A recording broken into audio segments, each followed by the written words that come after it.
Sauron has regained much of his former strength. He cannot yet take physical form, but his spirit has lost none of its potency.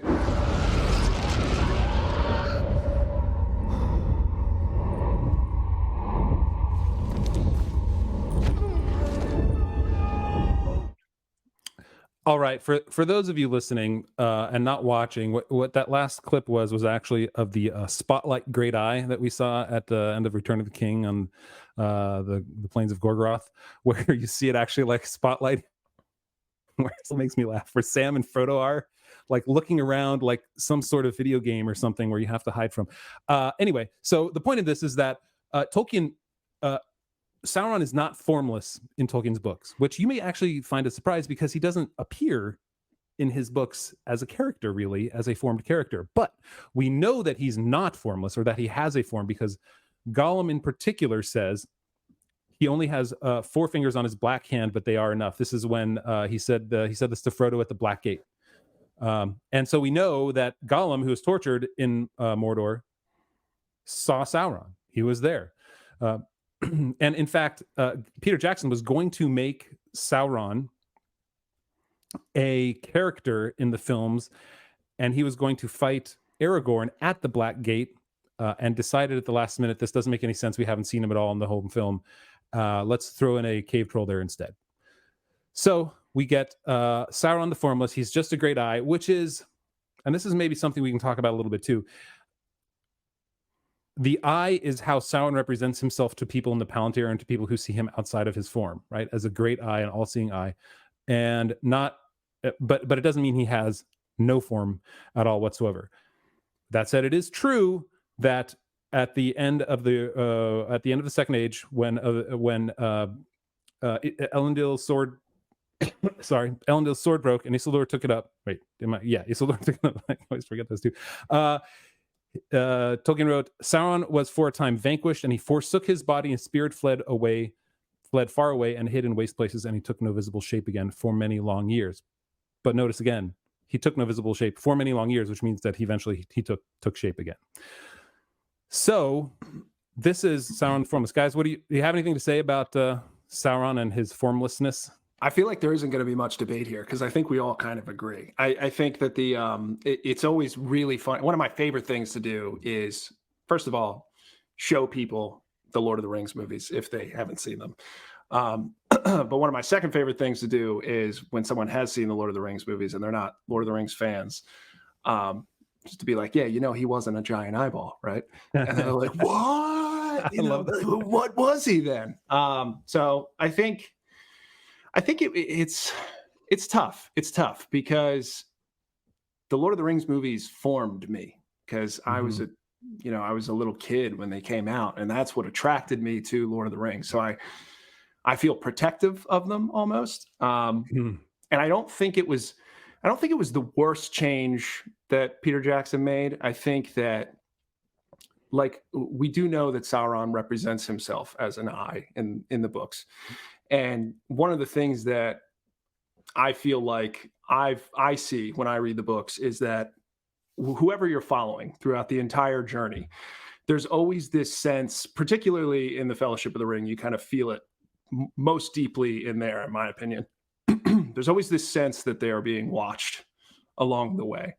So I think that it was in the spirit of Sauron and Sauron's character and how Sauron likes to present himself, to have him just be like, you know what, this is kind of difficult. We need to have some kind of thing to show the audience. Tolkien doesn't give us a description really of how he looks, so let's just have him as he presents himself. So I think it was, whether you agree with it or not, I do think that, objectively speaking, it was a good faith effort on Peter Jackson's part to try and represent this enemy that, when you read the books, I think it's a good decision on Tolkien, because you're left to your imagination to think about how evil this thing is.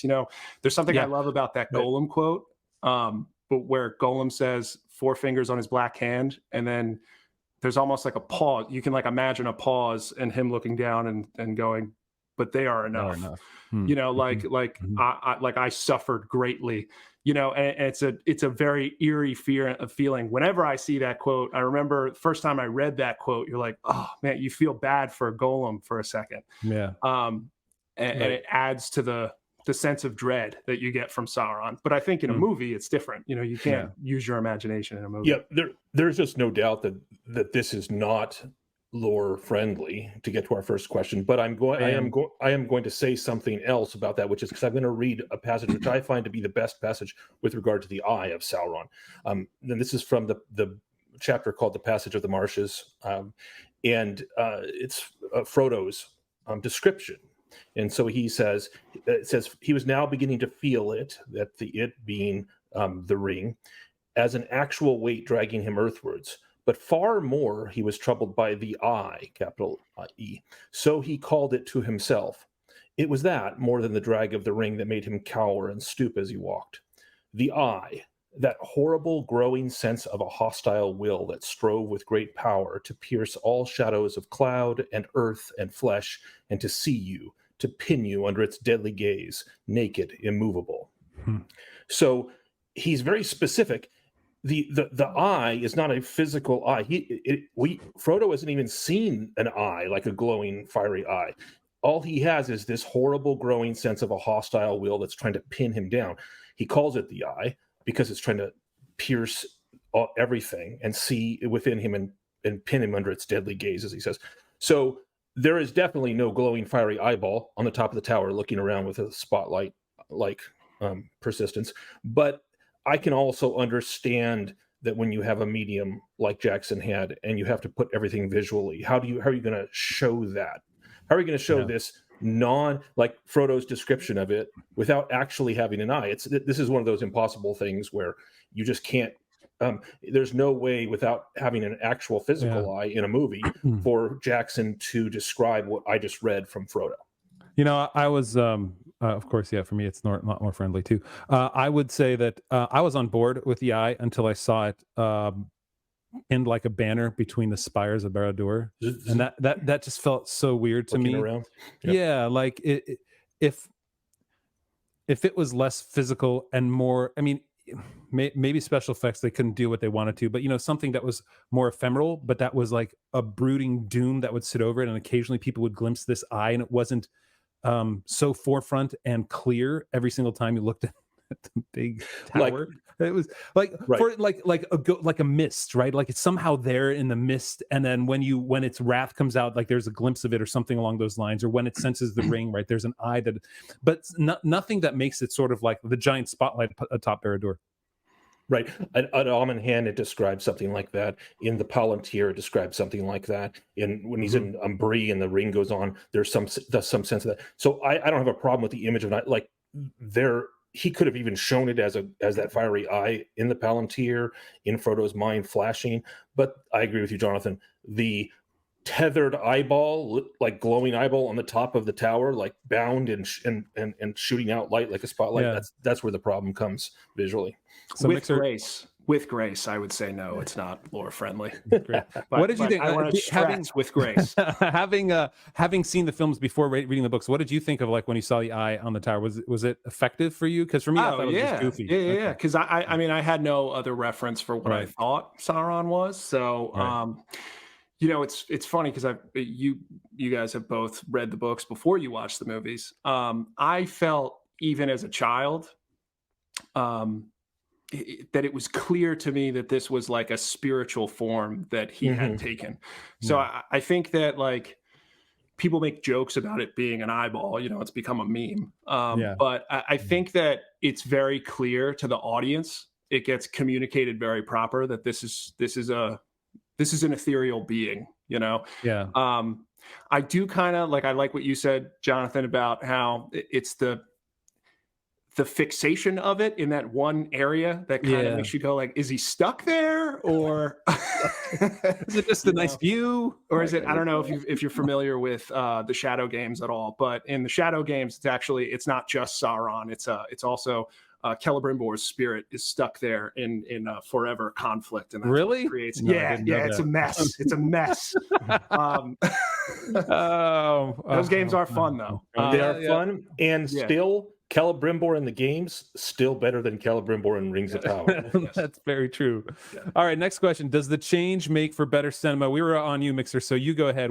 Start us off with, do you think it makes for better cinema Yes. to have it Yes. as I'm gonna go not with without a yes. form? Okay.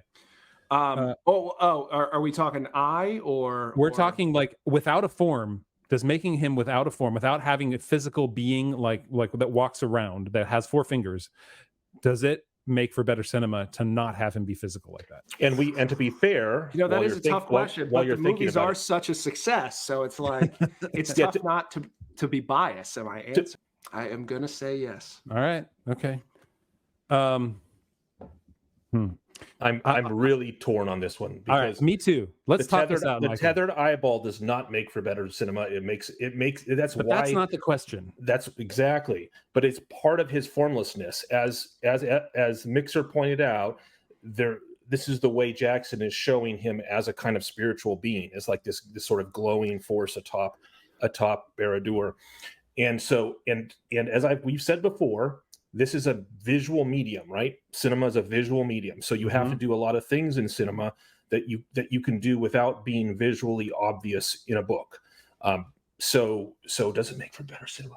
And I actually, if I could just, I know the Hobbit movies, they really get raked over the coals, but I do think that Peter Jackson actually perfected his portrayal of Sauron in the Hobbit movies, because in the Hobbit movies, when the White Council goes to Dol Guldur, they actually have Sauron kind of walk out in like a spirit version of his bodily Dark Lord form. And I thought, and they actually had another part of the movie where he's just kind of appearing as this like ethereal black smoke. And I thought that was like, it was such a good move by Jackson to kind of further his explanation of where he was going with the Sauron character. And I think obviously I'll grant you that. Yeah, he had more special effects and stuff at his disposal with the Hobbit Right. movies, so he could do more. But Yep. All right, I agree. so- I agree that in the Hobbit movies, there are limited pieces of the Hobbit movies which are effective, and I agree with that. We're just left with a problem, right? The problem, Jonathan, is that Tolkien is very clear that there's a physical form for Sauron. He just never shows it to us, so we never see it in the books. I agree. So here's I'm going to read you a quote. This is from Peter Jackson's book, Peter Jackson, A Filmmaker's Journey. I think that's what it's called. And this was written regarding how they were going to originally have Sauron come out and fight Aragorn at the Blackgate.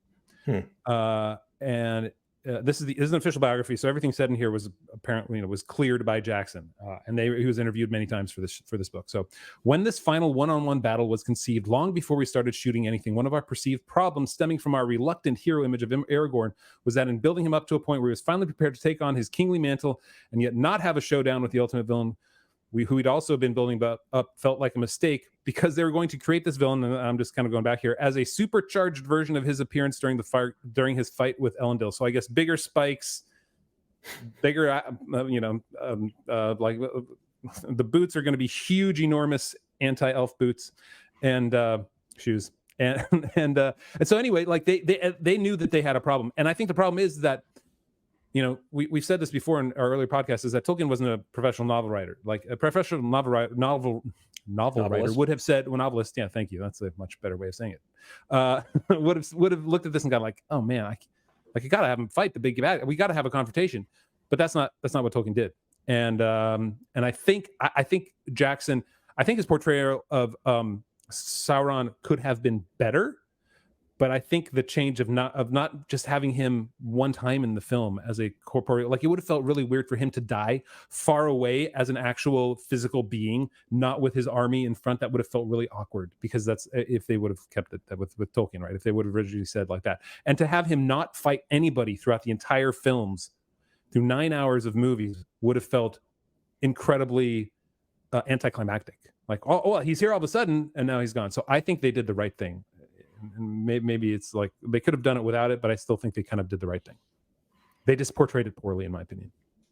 Yeah, I'm a reluctant yes as well. I don't see how Jackson could have done much. I mean, I don't like the tethered eye, but he's got to give him Sauron something visual because it's a visual medium. He chooses a way that, because once you put a physical body in on him, people are going to expect to see him more. There's just going to be it's a problem. Yeah. I don't envy Jackson his job in this regard.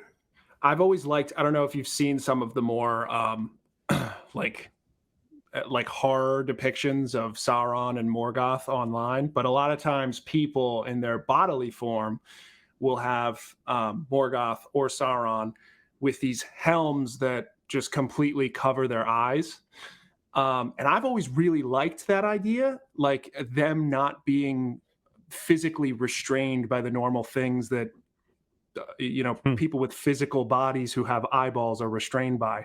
Like I've always liked the idea of like, here's this form of a dark lord that they're taking, but they don't necessarily need to see out of eyeballs, because they're a spirit, so they can maybe see out of their essence or their being.